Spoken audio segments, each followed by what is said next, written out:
Delimitation commission की report आने के बाद जम्मू कश्मीर यूटी में जो सियासी हलचल उठी हुई है, उसी विषय पे बात करने के लिए पैंथर्स पार्टी के स्टेट सेक्रेटरी गगन प्रताप सिंह जी हमारे साथ हैं।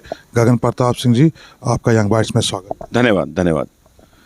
गगन प्रताप सिंह जी, जो डिलिमिटेशन कमीशन की जो रिपोर्ट आई हुई है, जो उन्होंने एसेट जो अपने मेंबर्स हैं उनको सौंपी हुई है, आपने देखा कि इसमें एक सियासी उथल पुथल इस वक्त जो स्टेट में उठी हुई है, उसके बारे में आप क्या कहना चाहते हैं?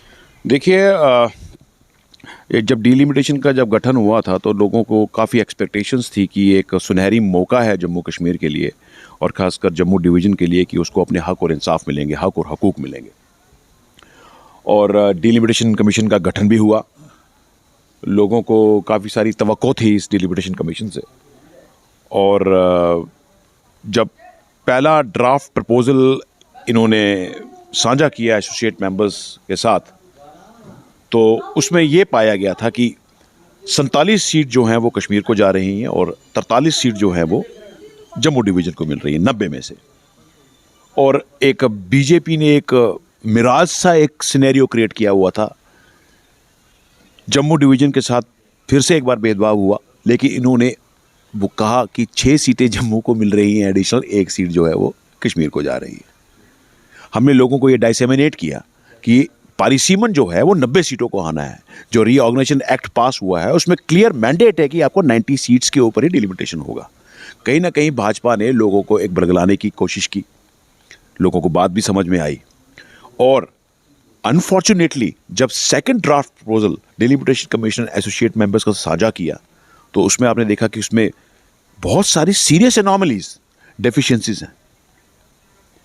और जो 90 सीटें बनाई हैं उनमें से कुछ सीटें तो गायब ही हो गई हैं, they have ceased to exist. और बहुत सारी ऐसी कॉन्स्टिट्यूएंसीज हैं, एक कॉन्स्टिट्यूंसी के सर तीसरी कॉन्स्टिट्यूंसी की लात के साथ जोड़ दी, एक तीसरी कॉन्स्टिट्यूंसी की लात जो है वो किसी छठी कॉन्स्टिट्यूंसी की सर के साथ जोड़ दिया है। जो एक टेरिटोरियल स्ट्रक्चर है वो एक फ्रैगमेंटेड स्ट्रक्चर है और डिसफिगर्ड है। बहुत सारी ऐसी एनॉमलीज हैं। और देखा आपने लोगों के अंदर रोष है, पॉलिटिकल पार्टीज में रोष है, सोशल ऑर्गेनाइजेशन में इसका रोष है। और जो एरियाज 27 साल से रिजर्व थे, 1995 में डिलिमिटेशन हुई थी, जो एरिया 27 साल के में रिजर्व थे उनमें से भी एरियाज काट के नई कॉन्स्टिट्यूएंसीज का जांच जोड़ दिए गए और फिर से उनको रिजर्व कर दिया गया है। अब वो 27 साल पहले भी रिजर्व थे, अब फिर से दोबारा रिजर्व हो गए। गगन जी, हमने rational, there is no justification behind this exercise. और अब ऐसा लग रहा है और ये कंफर्म भी हो चुका है कि ये डिलिमिटेशन की जो प्रक्रिया है ये भाजपा के दफ्तर में हुई है, उनकी पॉलिटिकल एक्सपीडियंसी के हिसाब से हुई है। और इसका खुलासा कर दिया है उनके प्रदेश अध्यक्ष जी ने।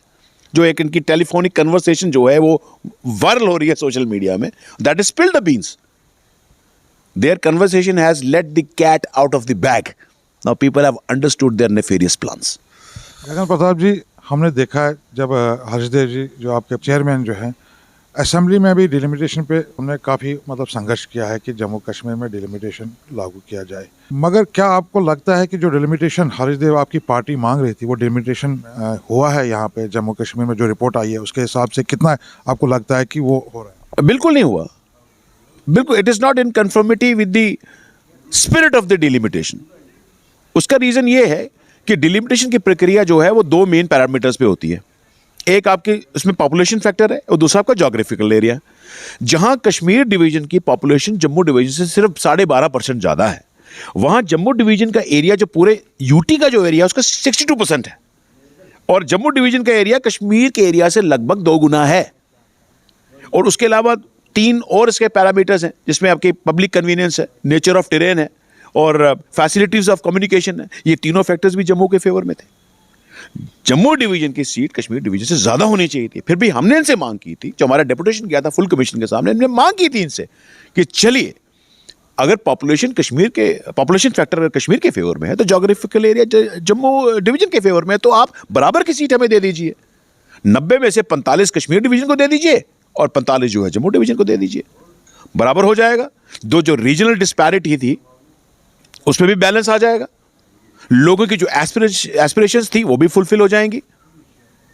और जम्मू डिवीजन को तो अब पॉलिटिकल एम्पावरमेंट की ज़रूरत भी थी। 70 सालों से इसका था भेदभाव हुआ था और एक सुनहरी मौका था हमारे लिए कि आज हमारी अगर सीटें बराबर हो गई होती तो फिर आप देखिए जब एक बार पॉलिटिकल एम्पावरमेंट हो जाती है तो उसके साथ चाहे वो डेवोल्यूशन ऑफ फंड्स हो, डेवलपमेंट प्रोजेक्ट्स हो, वो प्रो रेटा के हिसाब से पर्कुलेट होते हैं नीचे। गगन जी, आज जो डिलिमिटेशन कमीशन ने रिपोर्ट दी है, आपको क्या लगता है किस बेस पे उन्होंने दिया, क्या नजर क्या ध्यान में रख के दिया हुआ है ये डिलिमिटेशन की रिपोर्ट जो आई हुई है? ये अब जग जाहिर सी बात है कि ये डिलिमिटेशन कमीशन को प्रभावित किया है भारतीय जनता पार्टी ने, और मुझे इसमें कहने में कोई संकोच नहीं होगा कि भारतीय जनता पार्टी के दफ्तर में ही ये डिलिमिटेशन एक्सरसाइज पूरी हुई है। ठप्पा सिर्फ डिलिमिटेशन कमीशन ने लगाया है और इसका खुलासा तो कर दिया इनके प्रदेश अध्यक्ष ने। वो जो बात कर रहे हैं एक एक्स मिनिस्टर से अपने पार्टी के, और वो कह रहे हैं कि भाई असर को आपके कॉन्स्टिट्यूशन से हमने जोड़ दिया है, जो इसमें जो लोग हैं वो वोटर आपके सारे वोटर हैं, आप फिक्र मत करो, मेरी जय-जयकार किया करो। ये वही शख्स है जो अब गवर्नर को बोलते थे अपना बंदा, ये वही शख्स है जो बोलते हैं कि डिलिमिटेशन कमीशन को हमने इन्फ्लुएंस करके तुम्हारी जो सीट है वो सेफ गार्ड कर ली है। तो किस किस्म का निज़ाम चल रहा है? मैं तो आपके माध्यम से ये पूछना चाहता हूँ एलजी साहब को भी और मोदी सरकार को भी पूछना चाहता हूँ, किस किस्म का निज़ाम चल रहा है जम्मू कश्मीर के अंदर? ये तो फिर आप लोगों को दबाने की कोशिश कर रहे हो। आप फिर से एक बार एक इमरजेंसी लाइक सिचुएशन क्रिएट कर रहे हो जम्मू कश्मीर के अंदर। आज सारा वर्ग जम्मू कश्मीर का सड़कों पे उतरा हुआ है। किस किस का नाम लूँ मैं? किसानों की बात कर लीजिए आप, किसान भी सड़कों पर है। आप ट्रेडर्स की बात कर लीजिए, वो सड़कों पर है। फिर आप शॉपकीपर्स की बात कर लीजिए, वो सड़कों पर है। बिजनेसमैन की बात कर लीजिए, वो सड़कों पर है। यूथ की बात कर लीजिए, पूरा यूथ आपको प्रेस क्लब के अंदर मिलेगा, जाके देख लीजिए आप। उस यूथ में आप देख लीजिए आंगनवाड़ी वर्कर्स हैं, आशा वर्कर्स हैं, डेली वेजर्स हैं, 70,000 डेली वेजर्स जो 5-5 साल से जिनको तनख्वाह नहीं मिली और जो अपनी वेजेस की इन्हेंसमेंट की मांग कर रहे हैं। एसपीओज हैं, होम गार्ड्स हैं, एनएचएम के एम्प्लॉयज़ हैं, मनरेगा के लेबरर्स हैं, कंट्रैक्चुअल टीचर्स हैं, कंट्रैक्चुअल लेक्चरार्स हैं, एसएचजी के इंजीनियर्स हैं। किन किन का नाम लूँ मैं? मेरा कहने का मतलब ये है कि जो इस वक्त जो डिलिमिटेशन रिपोर्ट आई हुई है, आज उसका भी उनका ऑब्जेक्शन फाइल करनी थी। अगर ऑब्जेक्शन फाइल कर, मगर मेरा कहने का मतलब है जो डिलिमिटेशन रिपोर्ट आई हुई है इसमें आपको लगता है कि बीजेपी को भाजपा को कोई फ़ायदा होगा इसके रिपोर्ट से? इसका कितना ध्यान रखा गया कि बीजेपी को ही ज़्यादा फ़ायदा दिलाया जाए इस कमीशन जो डिलिमिटेशन हुई है? मैं आपसे बात कर रहा था ना कि हर वर्ग में रोष है बीजेपी के खिलाफ आज की तारीख में। चाहे ये सीटें काट लें या बढ़ा लें या घटा लें, पटकनी तो लोग इनको देंगे। लेकिन इनके हिसाब से सत्ता का इतना नशा है इनको कि ये अपनी एक्सपीडियंसी के हिसाब से ये जो है इन्फ्लुएंस कर रहे हैं डिलिमिटेशन कमीशन को। They are trying their level best to influence the delimitation commission and carve out assembly constituencies as per their own whims and fancies. आपको लगता है कि जम्मू कश्मीर में बीजेपी को फायदा पहुंचाने के लिए उसी में ध्यान को रखे? बिल्कुल। अपनी देखिए, बीजेपी अपनी पार्टी को फिर से सत्ता में लाने के लिए ये अजीब गरीब खेल रच रही है, और एक जो ऑटोनोमस इंस्टीट्यूशंस उनको भी इन्होंने जो है बंदी बना लिया है। आज कौन सी ऑटोनोमस इंस्टीट्यूशन है जो मुझे फ्रीली काम कर रही है? मुझे बताइए। जुडिशरी पे भी सवाल निशान लगे हैं, सीबीआई के ऊपर भी सवालिया निशान लगे हैं, और डिलिमिटेशन कमीशन के ऊपर भी लगे हुए हैं। ये अपनी पॉलिटिकल एक्सपर्टीज के लिए किया है इन्होंने, बिल्कुल। इसमें कोई दो राय नहीं है, मुझे संकोच भी नहीं होगा ये बोलने में। और this is fraught with dangerous potence, ये खतरनाक है। और मुझे एक बात बताइए, जो आपने रजौरी पुंछ का इलाका जोड़ दिया अनंतनाग कॉन्स्टिट्यूंसी से, इसका क्या मतलब है? इसका क्या पॉलिटिकल नैरेटिव है? मुझे बताइए आप। क्या ये आप डिक्सन प्लान को सपोर्ट नहीं कर रहे? क्या आप ये ग्रेटर कश्मीर के एजेंडे को सपोर्ट नहीं कर रहे? बताइए, क्या ये सेशनिस्ट एजेंडा नहीं है जो आप किसको टो कर रहे हो? तो किस बात पे आप कहते हो कि आप नेशनलिस्ट हो? I think BJP is the worst party. It's anti national, anti people, anti youth. सिर्फ अपने मुफाद के लिए जो है ना, सत्ता के लिए काम करती है। इनको सिर्फ सत्ता से प्यार है, लोगों से इनका कोई लेना देना नहीं है। लोगों को लड़ाओ, पोलराइज करो, अपना मतलब कैसे निकले, अपना काम बनाओ, अपना काम बनता भाड़ में जाए जनता। ये उस स्ट्रेटजी में काम करते हैं। सबसे बड़े देशद्रोह हैं, ये देशद्रोही हैं, सबसे बड़े राष्ट्र विरोधी। और जो इन्होंने रजौरी पुंछ को जो मिलाया है अनंतनाग के साथ, वो एक बहुत बड़ी कॉन्स्पिरेसी का हिस्सा है, बहुत बड़ी कॉन्स्पिरेसी का हिस्सा है। और आने वाले समय पे बीजेपी को ये जो बिट्रेयल्स उन्होंने किए हैं, जो पीठ पे छुरा भोंका है लोगों के, इसका खमियाजा इनको भुगतना पड़ेगा। आपने देखा कि डिलिमिटेशन जो रिपोर्ट आई है, जी। मतलब दबे लफ्ज़ों में मैं कहूँगा कि हमने पॉलिटिकल पार्टी का देखा प्रेस कॉन्फ्रेंस, ज़्यादा मीडिया, और उसके बाद जो सिर्फ एनसी को हमने कल देखा कि वो प्रोटेस्ट कर रही है, बाकी पार्टीज तो तकरीबन सिर्फ मीडिया तक की, प्रेस कॉन्फ्रेंस तक ही महदूद है। इसकी क्या वजह है? आपने कहा क्या, ये तो मैं नहीं इस बात को मानता। पैंथर्स पार्टी ने 4 प्रदर्शन तो आज निर्वाचन भवन के बाहर किए हैं। डिलिमिटेशन के लिए पहले हमने आवाज उठाई कि भाई डिलिमिटेशन का गठन करो, डिलिमिटेशन कमीशन का कॉन्स्टिट्यूट करो। सबसे पहले आवाज तो हमने उठाई थी। कितना लिंगर ऑन किया है उन्होंने उसको जब बनी तो हमारी हर एक्सरसाइज पे नजर थी। पहला ड्राफ्ट प्रपोजल आया, हमने प्रोटेस्ट किया निर्वाचन भवन के बाहर। सेकंड प्रपोजल आया, तब भी प्रोटेस्ट किया। और आज भी जो ये सोशल मीडिया पे कन्वर्सेशन चल रही है बीजेपी के यूटी अध्यक्ष और उनके एक्स मिनिस्टर के बीच में, उसके ऊपर आज हमने प्रेस कॉन्फ्रेंस भी की है।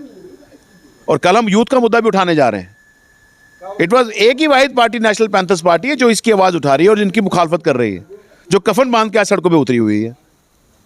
हमारे तो लीडर से सिक्योरिटी भी ले ली है इन्होंने। अब we have been made vulnerable by this BJP, we are exposed to all kind of life threats.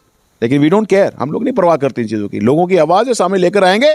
पहले भी लाए थे, आज भी लाएंगे, आगे भी लाएंगे। अच्छा, मेरा अब आखिरी सवाल है आपसे। जी जी ये जो डिलिमिटेशन का आज ऑब्जेक्शन फाइल करने का लास्ट डेट है जी।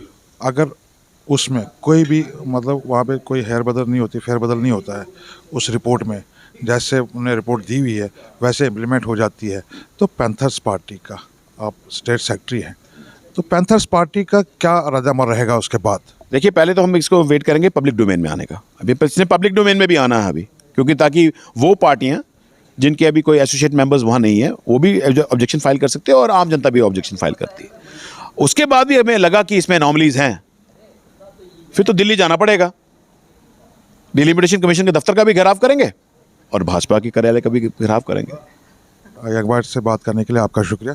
आपका भी शुक्रिया, धन्यवाद। ये थे स्टेट सेक्रेटरी पैंथर्स पार्टी के गगन प्रताप सिंह जी, जिनका ये कहना है कि अगर इन्होंने कोई फिर जब ये रिपोर्ट पब्लिक डोमेन में आएगी इसमें कोई चेंजिंग नहीं होती है तो उसके बाद हम दिल्ली जाएंगे और दिल्ली में इलेक्शन कमीशन के ऑफिस और बीजेपी कार्यालय पे भी हम धरना देंगे। Yasin Mir, young bites, Jammu.